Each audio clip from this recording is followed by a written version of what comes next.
جب میدان جنگ میں کفار سے تمہارا مقابلہ ہو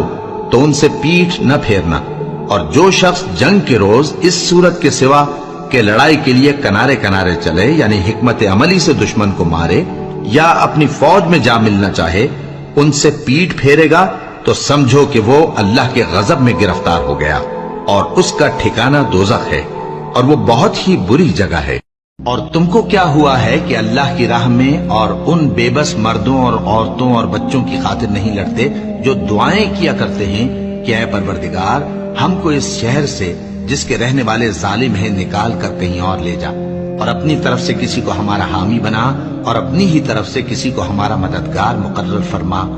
جو مومن ہیں وہ تو اللہ کی راہ میں لڑتے ہیں،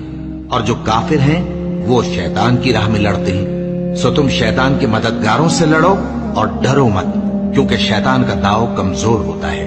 اے جہاد سے ڈرنے والو،